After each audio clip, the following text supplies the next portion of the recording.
Saudações a todos os companheiros, a todas as companheiras do canal Sem Censura.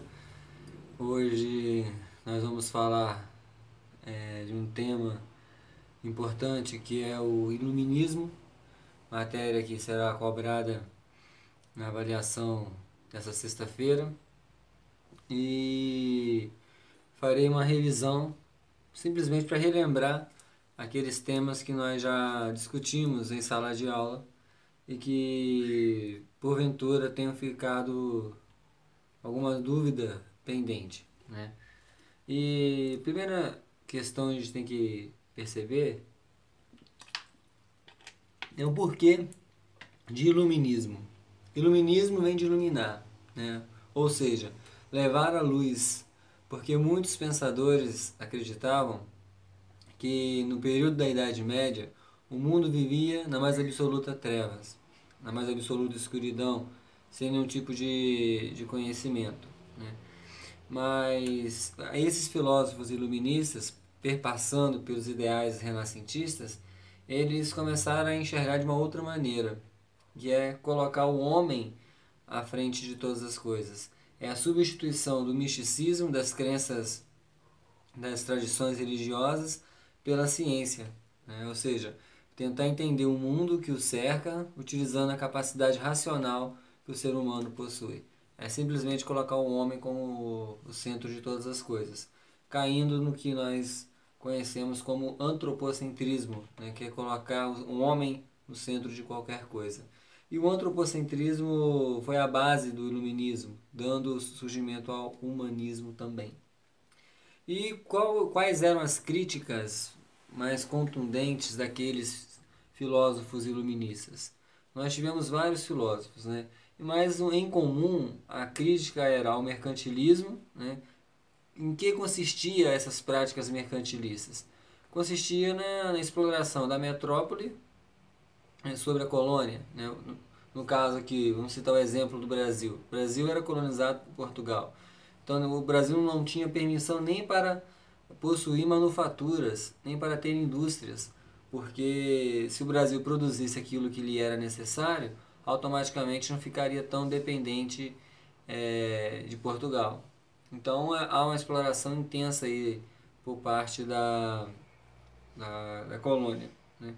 E fundamental entender também que os filósofos iluministas eles eram contrários à concentração do poder nas mãos dos reis, no caso aqui o absolutismo. Por que isso? Existia a crença na época, muito aceita, diga-se de passagem, de que Deus havia concedido a um determinado ser o direito de governar de uma maneira absoluta. É o que nós chamamos de direito divino dos reis. E os filósofos iluministas eram completamente contrários a essa questão, porque eles afirmavam que isso não deveria existir de forma alguma, né? E que o poder deveria ser dividido com o povo. Ou melhor, o povo deveria escolher os seus governantes e estabelecer de maneira mais democrática a forma de governar, né? Pregavam também a questão das liberdades individuais e a defesa da propriedade. A palavra que nós podemos associar ao iluminismo é simplesmente liberdade. Eles pregavam sobretudo a liberdade acima de qualquer coisa, né? Então eles eram contra o autoritarismo, contra a concentração de poderes nas mãos de uma única pessoa, eles eram contra a questão da igreja controlando todos os aspectos da vida do ser humano. Basta dizer que um terremoto, quando acontecia, só para relembrar como nós já debatemos em sala de aula, um terremoto acontecia, a explicação era oferecida pela igreja. A explicação era de que Deus havia castigado a humanidade diante dos seus pecados.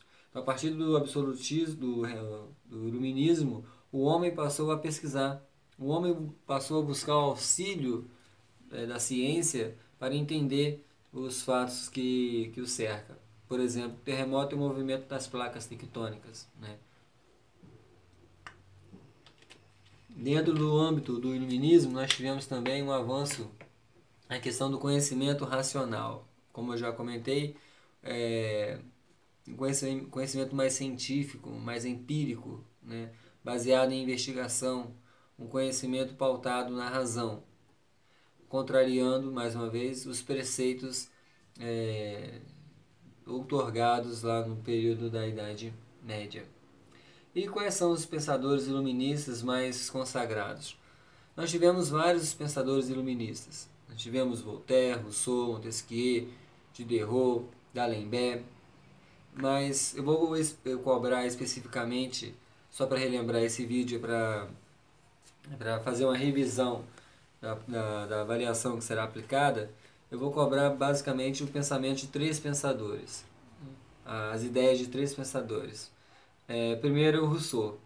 Rousseau ele afirmava que a ordem social era o direito sagrado e que deveria garantir a liberdade e a autonomia dos homens. Então, ele afirmava que o único caminho para garantir a liberdade dos homens era a questão da ordem social, né? E ele falava muito de um contrato que deveria existir entre o governante e o povo. E se esse contrato não fosse cumprido, deveria ser quebrado e o povo deveria escolher novos governantes. Outro ponto importante, outro pensador fundamental é o Voltaire. Voltaire, ele é o baluarte do que nós chamamos de liberdade.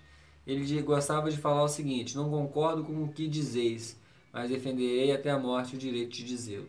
Ou seja, por mais que eu não concorde com o que você pense, eu tenho o dever de garantir que você tem o direito de dizer, né? A plena liberdade de expressão, né?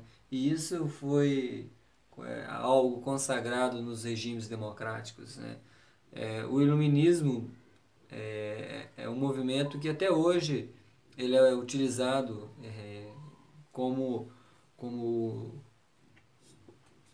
principal elemento de uma sociedade verdadeiramente democrática, justamente pelo seu sentido libertário. Um filósofo também muito importante é Montesquieu. Montesquieu elaborou um conjunto de ideias e essas ideias estão presentes em nossa sociedade, né? Que é a questão da divisão dos três poderes: executivo, legislativo e judiciário, poderes harmônicos e independentes entre si, né? E essa divisão que eu acabei de falar é importante porque a partir daí nós percebemos que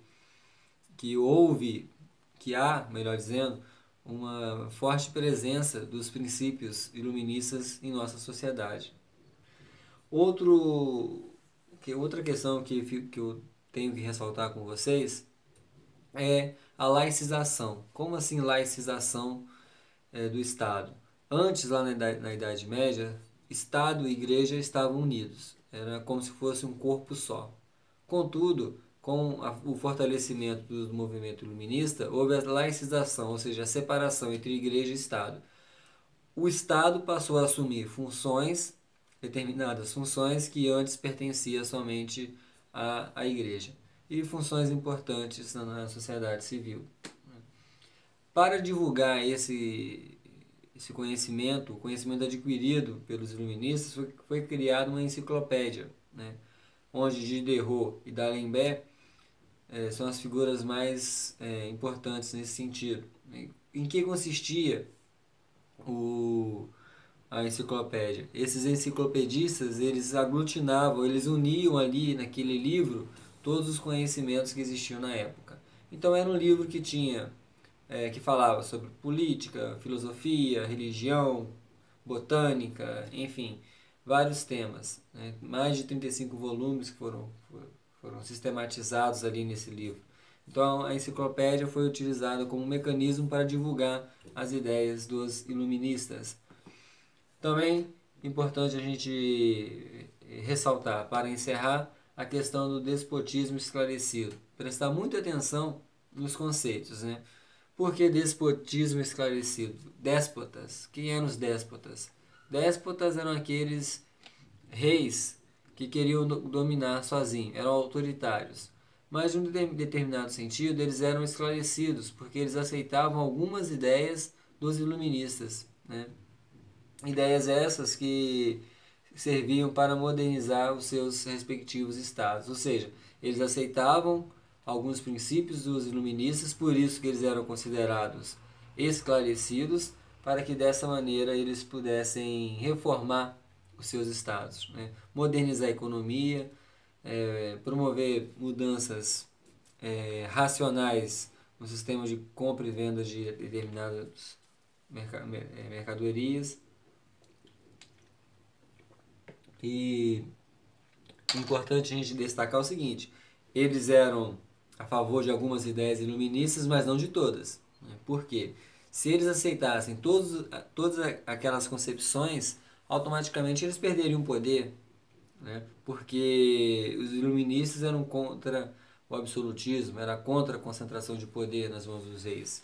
E a figura mais retumbante dessa questão do despotismo esclarecido foi o Marquês de Pombal.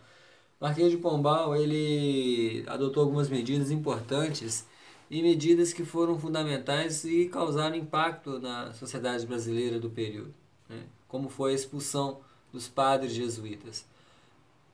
Com os padres jesuítas, nós tínhamos a única forma de sistema educacional existente até então. E quando o Estado português assumiu o sistema educacional aqui no Brasil, automaticamente o que aconteceu? A educação ficou concentrada ainda mais nas mãos da elite, né? Somente os filhos dos grandes proprietários de escravos, os grandes latifundiários, somente eles poderiam enviar os seus filhos para estudar na Europa, né? Então, a nossa revisão é essa. Espero que algumas dúvidas sejam sanadas. Deixarei aqui também o endereço do meu blog. O texto já foi publicado sobre o iluminismo lá e vários outros assuntos, né? Então, um grande abraço a todos. Estudem, se preparem e até a próxima. Abraço.